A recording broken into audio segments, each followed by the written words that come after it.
कैलाश पर्वत पर एक दिन माता पार्वती ने महादेव से प्रश्न किया, प्रभु, मनुष्य जीवन में इतना दुख क्यों भोगता है और उसका बुरा समय कब समाप्त होता है?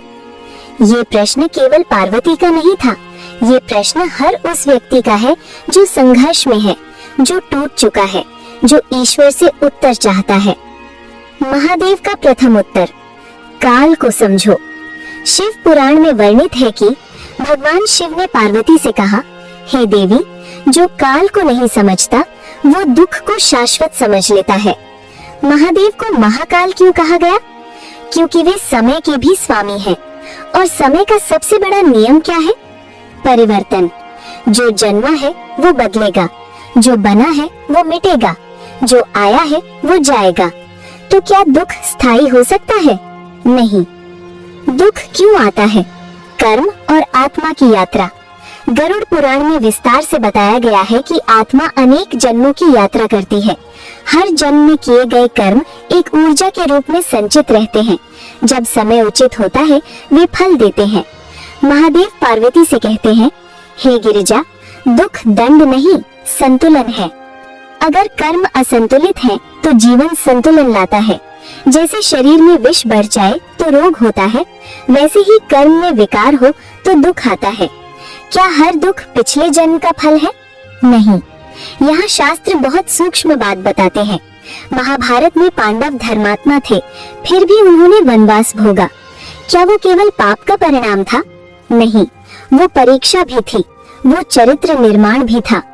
महादेव पार्वती से कहते हैं, कुछ दुख कर्म का फल होते हैं और कुछ आत्मा की शक्ति जागृत करने के लिए आते हैं। बुरा समय कब तक रहता है? अब आता है मूल प्रश्न। महादेव का उत्तर गहरा है, जब तक मनुष्य सीख न ले। समझिए, अगर दुख कर्म संतुलन के लिए है तो वो तब तक रहेगा जब तक संतुलन स्थापित न हो। अगर दुख अहंकार तोड़ने के लिए है तो वो तब तक रहेगा जब तक अहंकार न टूटे। अगर दुख धैर्य सिखाने आया है तो वो तब तक रहेगा जब तक धैर्य न जन्म ले। जीवन का चक्र। वेदों में काल को चक्र कहा गया है। सुख और दुख दिन और रात की तरह है। क्या कोई रात स्थायी रहती है? नहीं, लेकिन रात का अपना उद्देश्य है। उसी प्रकार बुरा समय भी आत्मा को परिष्कृत करता है। दुख लंबा क्यों लगता है? महादेव पार्वती से कहते हैं, हे देवी, दुख की अवधि नहीं, दुख की अनुभूति भारी होती है। जब मन विरोध करता है समय लंबा लगता है, जब मन स्वीकार करता है समय हल्का हो जाता है। पार्वती का दूसरा प्रश्न, प्रभु, क्या मनुष्य बुरा समय छोटा कर सकता है? महादेव मुस्कुराए, हाँ, जब वो शिकायत छोड़ दे, जब वो दोषारोपण बंद करे, जब वो आत्मचिंतन करे। सार, दुख शाश्वत नहीं, वो कर्म संतुलन या आत्मा जागरण के लिए आता है। वो तब तक रहता है जब तक सीख पूरी न हो। समय परिवर्तनशील है। और सबसे गहरा सत्य, महादेव कहते हैं, जो मेरी शरण में धैर्य रखता है उसका काल स्वयं परिवर्तित हो जाता है। कैलाश पर माता पार्वती ने पुनः प्रश्न किया, प्रभु, यदि दुख दो प्रकार का है, एक कर्म का फल और दूसरा परीक्षा, तो मनुष्य इसे पहचान कैसे करे? महादेव ने गंभीर होकर उत्तर दिया, हे देवी, मनुष्य दुख को देखकर घबराता है, पर वो उसके स्रोत को नहीं समझता। पहला प्रकार, कर्म जनित दुख, प्रारब्ध। गरुड़ पुराण में वर्णित है कि जब संचित कर्म पककर फल देने योग्य होते हैं तो वे प्रारब्ध बनते हैं। ये वही कर्म है जो वर्तमान जीवन में परिस्थिति बनकर आते हैं। कर्म जनित दुख की पहचान, 1, वो अचानक आता है। 2, उससे बचना कठिन होता है। 3, प्रयास करने पर भी तुरंत नहीं बदलता। महादेव पार्वती से कहते हैं, हे गिरिजा, जैसे धनुष से निकला बाण वापस नहीं लौटता, वैसे ही प्रारब्ध का फल भोगना पड़ता है। लेकिन यहाँ एक गहरा सत्य है, भोगना इज इक्वल टू सहना नहीं, भोगना इज इक्वल टू सजग होकर जीना। दूसरा प्रकार, परीक्षा रूपी दुख। अब महादेव कहते हैं, कुछ दुख कर्म का दंड नहीं बल्कि शक्ति जागरण का माध्यम होते हैं। महाभारत में पांडवों का वनवास केवल कर्म फल नहीं था, वो परीक्षा भी थी। अगर परीक्षा न होती तो अर्जुन को श्री कृष्ण का ज्ञान न मिलता। परीक्षा रूपी दुख की पहचान, 1. वो चरित्र को मजबूत करता है। 2. उसके साथ कोई मार्गदर्शन अवश्य मिलता है। 3. अंत में वो व्यक्ति को ऊंचा उठा देता है। महादेव का गहरा विश्लेषण। माता पार्वती ने पूछा, प्रभु क्या दोनों एक साथ भी हो सकते हैं? महादेव ने कहा, हाँ, कई बार कर्म जनित दुख परीक्षा का रूप ले लेता है और कई बार परीक्षा कर्म संतुलन भी कर देती है। तीसरा सूक्ष्म स्तर, अहंकार जनित दुख। शिव पुराण में वर्णन है कि अहंकार ही सबसे बड़ा आवरण है। जब व्यक्ति सोचता है मैं ही सब कुछ हूँ, मुझसे गलती नहीं हो सकती, तब जीवन उसे झकझोरता है। ये दंड नहीं, जागरण है। पहचान का सूत्र। महादेव पार्वती को एक सूत्र देते हैं। यदि दुख तुम्हें तोड़ रहा है तो वो कर्म का फल है, यदि दुख तुम्हें गढ़ रहा है तो वो परीक्षा है। अब अपने जीवन को देखो, क्या तुम भीतर से कमजोर हो रहे हो या धीरे धीरे मजबूत बन रहे हो? उत्तर वहीं छिपा है। क्या परीक्षा लंबी चलती है? महादेव कहते हैं, परीक्षा तब तक चलती है जब तक धैर्य स्थिर न हो जाए, और कर्म जनित दुख तब तक चलता है जब तक संतुलन स्थापित न हो जाए। अभी तक का सार। हर दुख पाप का फल नहीं, कुछ दुख आत्मा को ऊंचा उठाने आते हैं। कर्म जनित दुख और परीक्षा रूपी दुख अलग है। पहचान भीतर के परिवर्तन से होती है। और सबसे गहरा वचन, जो दुख में भी शिव को याद रखता है उसका दुख रूपांतरित हो जाता है। महादेव बताते हैं दुख की अवधि कैसे घटती है। जप, तप, सेवा और चेतना परिवर्तन का रहस्य। कैलाश पर माता पार्वती ने पूछा, प्रभु यदि प्रारब्ध भोगना ही है तो फिर साधना का क्या लाभ? क्या जप और तप से दुख कम हो सकता है? महादेव मुस्कुराए। उन्होंने कहा, हे देवी, प्रारब्ध की घटना बदलना कठिन है पर उसकी तीव्रता बदलना संभव है। यही सबसे बड़ा रहस्य छिपा है। 1. जप, मन की दिशा बदलता है। शिव पुराण में वर्णन है कि नाम स्मरण मन को शुद्ध करता है। अब समझो, दुख 2 स्तर पर होता है, बाहरी परिस्थिति, अंदर की प्रतिक्रिया। जप बाहरी परिस्थिति तुरंत नहीं बदलता, लेकिन वो प्रतिक्रिया बदल देता है।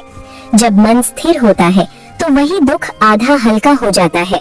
महादेव कहते हैं, जो मेरा नाम जपता है उसके भीतर धैर्य जागृत होता है।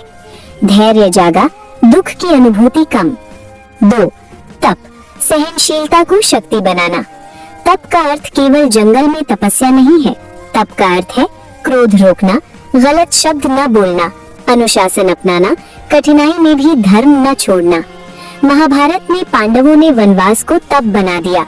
अगर वे क्रोध में अधर्म करते तो उनका दुख और बढ़ जाता, लेकिन उन्होंने तप चुना।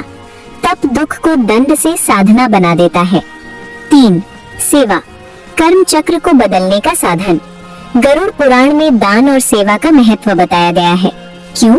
क्योंकि सेवा अहंकार तोड़ती है, सकारात्मक कर्म उत्पन्न करती है, मन को विस्तार देती है। जब मन केवल मेरी समस्या में अटका रहता है, दुख भारी लगता है। जब मन दूसरों की मदद करने लगता है, ऊर्जा बदलती है। ऊर्जा बदली, कर्म प्रवाह बदला। 4. चेतना परिवर्तन, सबसे बड़ा उपाय। माता पार्वती ने पूछा, प्रभु सबसे बड़ा उपाय कौन सा है? महादेव बोले, दृष्टिकोण।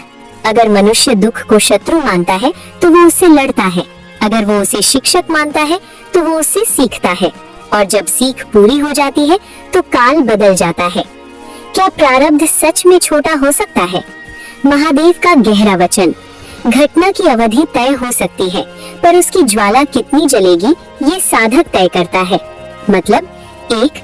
2 व्यक्ति समान संकट में हो सकते हैं, एक टूट जाएगा, दूसरा जाग जाएगा, दुख वही पर परिणाम अलग। 2. परिवर्तन कब शुरू होता है? जब व्यक्ति शिकायत बंद करता है, तुलना छोड़ता है, ईश्वर को दोष देना बंद करता है, आत्मचिंतन शुरू करता है, तब से दुख की अवधि घटने लगती है। धीरे धीरे, जैसे रात खत्म होने से पहले आकाश हल्का होने लगता है। अभी तक का सार। 1. जप मन बदलता है। 2. तप शक्ति जगाता है। 3. सेवा कर्म संतुलन करती है। 4. दृष्टिकोण दुख को शिक्षा बना देता है। और सबसे गहरा वचन, जो दुख में भी स्थिर है उसका दुख जल्दी समाप्त होता है। कैलाश पर माता पार्वती ने पूछा, प्रभु, क्या ऐसा भी होता है कि दुख अंत का नहीं बल्कि नए आरंभ का संकेत हो? महादेव ने उत्तर दिया, हे देवी, सबसे गहरा अंधकार अक्सर सूर्योदय से ठीक पहले आता है। एक, जब जीवन आपको रोक दे। कभी कभी जीवन अचानक रुक जाता है, काम रुक जाता है, संबंध टूट जाते हैं, योजनाएं विफल हो जाती हैं, मनुष्य सोचता है सब खत्म हो गया। लेकिन महादेव कहते हैं कि जब मार्ग गलत दिशा में जा रहा हो तो काल स्वयं उसे रोक देता है। शिव पुराण में वर्णन है कि शिव विनाश भी करते हैं, पर विनाश सृजन के लिए होता है। अगर पुराना ढांचा ना गिरे तो नया कैसे बने? 2, जब अकेलापन बढ़ जाए। जब व्यक्ति कठिन समय में अकेला हो जाता है तो वो इसे दुर्भाग्य समझता है, पर महादेव पार्वती से कहते हैं कि एकांत आत्मा का दर्पण है। महाभारत में अर्जुन को ज्ञान भीड़ में नहीं मिला, उन्हें ज्ञान मिला युद्ध भूमि के मध्य, जब वे भीतर से अकेले थे। अकेलापन संकेत हो सकता है कि अब भीतर जागरण शुरू होने वाला है। 3, जब बार बार असफलता मिले। अगर एक ही प्रकार की असफलता बार बार हो रही है तो ये केवल दुर्भाग्य नहीं, ये संकेत है। महादेव कहते हैं कि जब तक सीख ना ली जाए परीक्षा दोहराई जाती है। बार बार असफलता बराबर जीवन कह रहा है कि दिशा बदलो। 4, जब भीतर प्रश्न उठने लगे। सबसे बड़ा परिवर्तन तब शुरू होता है जब व्यक्ति पूछना शुरू करता है, मैं कौन हूँ, मेरा उद्देश्य क्या है, मैं क्यों भटक रहा हूँ। गरुड़ पुराण में कहा गया है कि जब आत्मा प्रश्न करने लगे तो वो जागरण के द्वार पर खड़ी है। दुख ही अक्सर ये प्रश्न जगाता है। 5, जब अहंकार टूटने लगे। सबसे गहरा संकेत यही है, जब व्यक्ति स्वीकार करने लगे, मुझसे गलती हुई, मुझे बदलना होगा, मुझे सीखना होगा, तो समझो परिवर्तन निकट है। महादेव स्वयं अहंकार का विनाश करते हैं। क्यों? क्योंकि अहंकार टूटे बिना उन्नति संभव नहीं। 6, जब भय की जगह विश्वास आने लगे। पहले जहाँ डर था वहाँ धीरे धीरे विश्वास आने लगे। बिना कारण भी भीतर से आवाज आए, सब ठीक होगा। ये साधारण भावना नहीं, ये संकेत है। काल बदलने से पहले चेतना बदलती है। सबसे गहरा सत्य। महादेव पार्वती से कहते हैं कि हे देवी, दुख अंत नहीं, द्वार है। कुछ दुख विनाश के नहीं, रूपांतरण के संकेत होते हैं। अगर जीवन आपको हिला रहा है तो संभव है वो आपको ऊंचा उठाने की तैयारी कर रहा हो। अभी तक का सार। 1, रुकावट संकेत हो सकती है। 2, अकेलापन जागरण हो सकता है। 3, असफलता दिशा बदलने का संदेश हो सकती है। 4, प्रश्न जागरण की शुरुआत है। 5, अहंकार टूटना उन्नति का द्वार है। और महादेव का अंतिम वचन, जो दुख में भी विश्वास रखता है उसका नया अध्याय निकट होता है। कैलाश पर माता पार्वती ने अंतिम प्रश्न किया, प्रभु, जब किसी साधक का कठिन समय समाप्त होने वाला हो तो उसे कौन से संकेत मिलते हैं? महादेव ने शांत स्वर में कहा, हे देवी, काल परिवर्तन से पहले चेतना बदलती है। जो ये समझ ले वो भय से मुक्त हो जाता है। अब सुनिए वे 9 संकेत। मन स्थिर होने लगे। जब बिना बाहरी कारण के मन पहले से अधिक शांत हो जाए, शिकायत कम हो जाए, क्रोध धीमा पड़ जाए, तो समझिए सीख पूरी होने वाली है। शिव पुराण में कहा गया है, मन की शांति ही काल परिवर्तन का प्रथम संकेत है। परिस्थितियां वैसी ही हों, पर प्रतिक्रिया बदल जाए। पहले जहां आप टूट जाते थे, अब वहीं संयम बना रहे। ये संकेत है कि आप भीतर से मजबूत हो चुके हैं। जब पात्र मजबूत हो जाता है, परीक्षा समाप्त हो जाती है। अनपेक्षित सहायता मिलना। अचानक कोई व्यक्ति मार्गदर्शन दे दे, कोई अवसर खुल जाए, कोई पुराना मार्ग पुनः सक्रिय हो जाए। महादेव कहते हैं, कृपा अक्सर संकेत के रूप में आती है, चमत्कार के रूप में नहीं। भीतर से क्षमा उत्पन्न होना। जब आप उन लोगों को भी क्षमा कर दें जिन्होंने आपको दुख दिया, तो समझिए कर्म चक्र हल्का हो रहा है। अहंकार जितना घटेगा, दुख उतना घटेगा।